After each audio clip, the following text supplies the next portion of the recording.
যদি খুব শীঘ্রই বৃষ্টিপাত না হয় তাহলে ফাদ্দানবাসীর সকল ফসল নষ্ট হয়ে যাবে।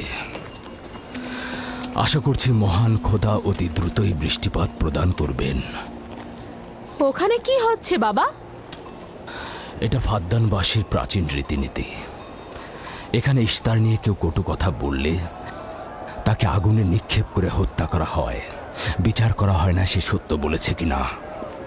ছেড়ে দাও, ছেড়ে দাও আমাকে বলছি, ছেড়ে দাও আমাকে, ছাড়ো বলছি। হে মহান ছেড়ে দাও। ধর্মগুরু, ওকে মাফ করে দাও, আমাদের উপর রহম করো। আমাকে ছাড়ো, ছাড়ো, আমার কি দোষ? আমি তো কিছু করি নাই। আমি কি বলেছি তোমাদের? আমাকে আমাকে এভাবে বেঁধে নিয়ে যাচ্ছ? আমাকে ছাড়ো। শোনো, তুমি দাও। এখানে ভেড়ার পালগুলো দেখে রাখো, আমি একটু আসছি। ছাড়ো, ছাড়ো, ছাড়ো আমাকে। এই, ছেড়ে দাও, ছেড়ে দাও, ছেড়ে দাও।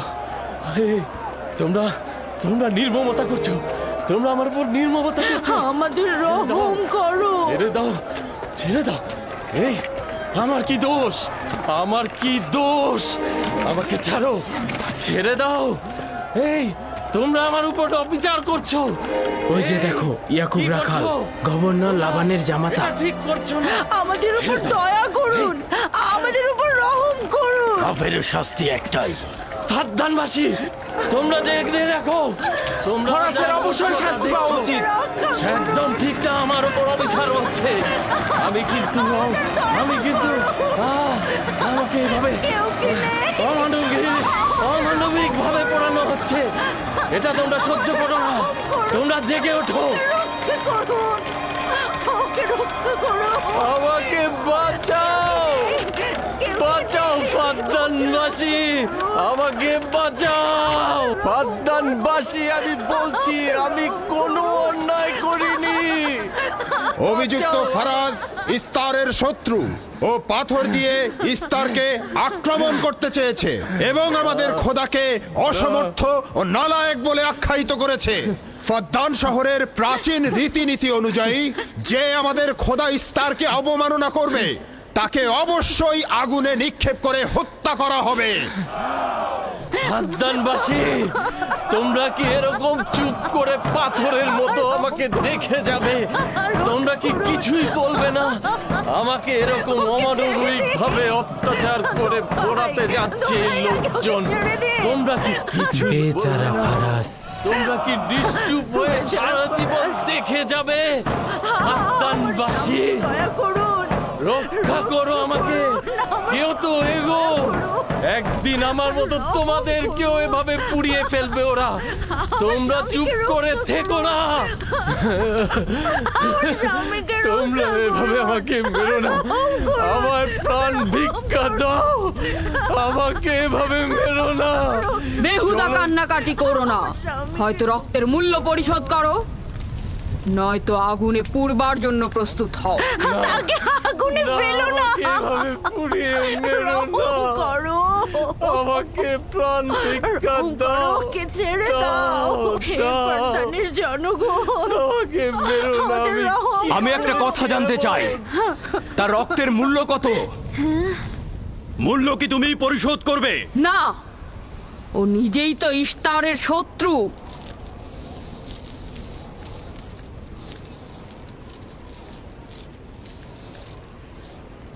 তুমি নিজেই তো ইস্তারের শত্রু। প্রথমে তোমার নিজের রক্তের মূল্য পরিশোধ করো। তাহলে আমাকে বন্দি করছো না কেন? বন্দি করো।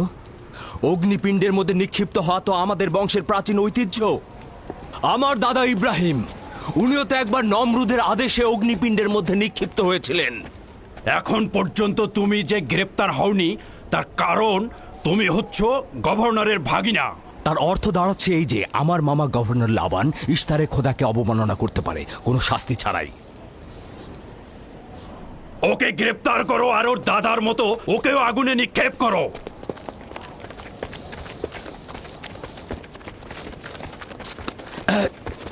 ছেড়ে দাও, আমার প্রশ্নের উত্তর দাও। ছেড়ে দাও আমাকে। এই, এখানে কি হচ্ছে এসব?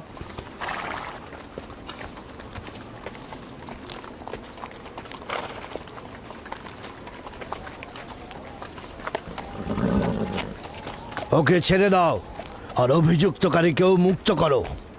ফারাসের অবশ্যই শাস্তি পাওয়া উচিত। যখন ইয়াকুব জীবনের মূল্য পরিশোধ করতে চায় তখন তোমাদের কোনো অধিকার নেই ওকে শাস্তি দেবার।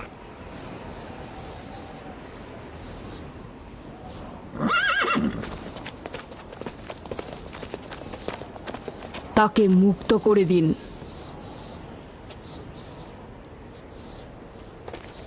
ইয়াকুব, তুমি অবশ্যই ফারাসের জীবনের মূল্য স্বরূপ 500 দিনার পরিশোধ করবে। হ্যাঁ, কোনো সমস্যা নেই, আমি এই অর্থ পরিশোধ করব।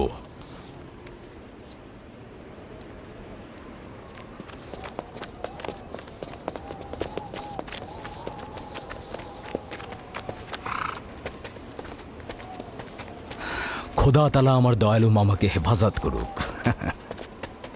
ইয়াকুব, আমি তোমাকে কতক্ষণ এরকম বিপদ থেকে বাঁচাতে চোখে চোখে রাখবো?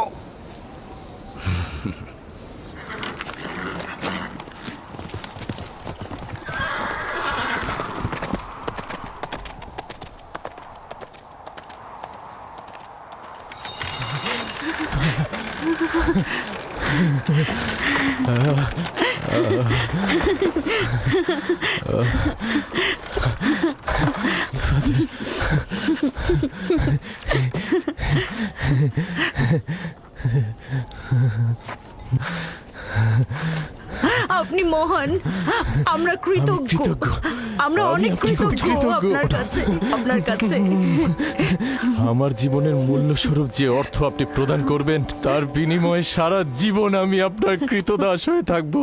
আপনি মহান, আপনি মহান। আপনি ফারাজকে মৃত্যুর হাত থেকে বাঁচিয়েছেন, আপনি আমাদের নতুন জীবন দিয়েছেন। হয়েছে হয়েছে, এবার এসো এসো।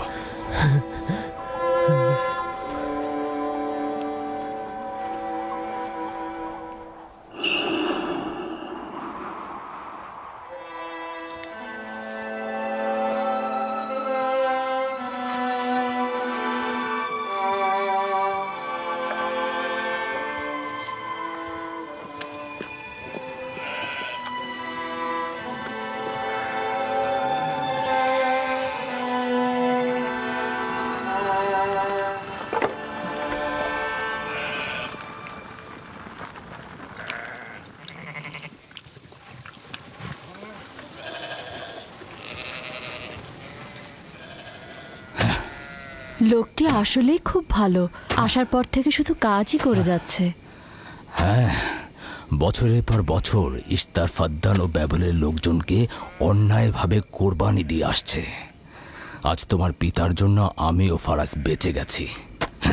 আপনি ওর জীবন বাঁচিয়েছেন বলেই ও ইস্তার পূজা ছেড়ে এক খোদার ইবাদতে মশগুল হয়েছে। হ্যাঁ, তা হয়েছে রাহেলা।